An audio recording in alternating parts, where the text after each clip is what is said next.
2025ರ ಮಾನವಾಭಿವೃದ್ಧಿ ಸೂಚ್ಯಂಕ ಹೊರಬಿದ್ದಿದ್ದು ಭಾರತವು 3 ಸ್ಥಾನ ಮೇಲಕ್ಕೆ ಜಿಗಿದಿದ್ದರೂ 193 ದೇಶಗಳ ಪಟ್ಟಿಯಲ್ಲಿ 130ನೇ ಸ್ಥಾನದಲ್ಲಿ ಹಿಂದೆ ಬಿದ್ದಿದೆ ಎಂದು ತಿಳಿಯಲಾಗಿದೆ.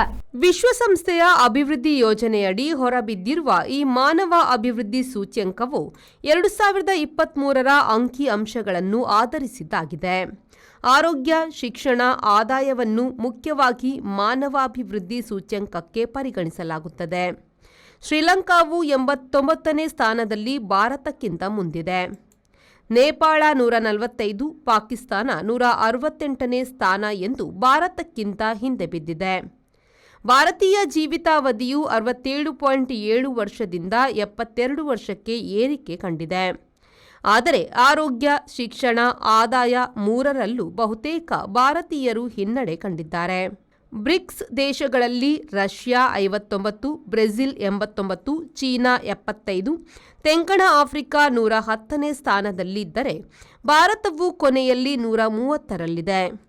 Iceland, Norway, Switzerland, Denmark, Germany, Sweden, Australia, Hong Kong, China, Netherland, Belgium ಮಾನವ ಅಭಿವೃದ್ಧಿ ಸೂಚ್ಯಂಕದಲ್ಲಿ ಕ್ರಮವಾಗಿ ಮೊದಲ 10 ಸ್ಥಾನಗಳನ್ನು ಹಿಡಿದಿದೆ. ಪೂರ್ಣ ಭರವಸೆಯ 10,100 ಕೋಟಿ ರೂಪಾಯಿ ವ್ಯವಹಾರ. ಸಹಕಾರ ರತ್ನ ಡಾಕ್ಟರ್ ಎಂಎನ್ ರಾಜೇಂದ್ರ ಕುಮಾರ್ ಅವರ ಅಧ್ಯಕ್ಷತೆಯಲ್ಲಿ ಅಭಿವೃದ್ಧಿಯ ಪಥದತ್ತ ಸಾಗುತ್ತಿದೆ ಎಸ್ಸಿಡಿಸಿಸಿ ಬ್ಯಾಂಕ್.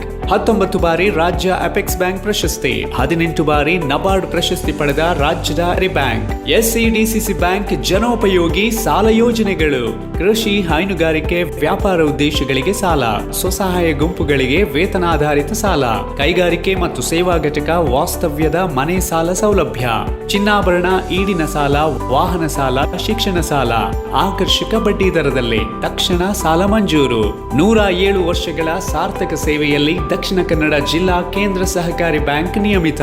ಪ್ರಧಾನ ಕಚೇರಿ, ಉತ್ಕೃಷ್ಟ ಸಹಕಾರಿ ಸೌಧ, ಕೊಡಿಯಾಲ್ಬೈಲ್, ಮಂಗಳೂರು.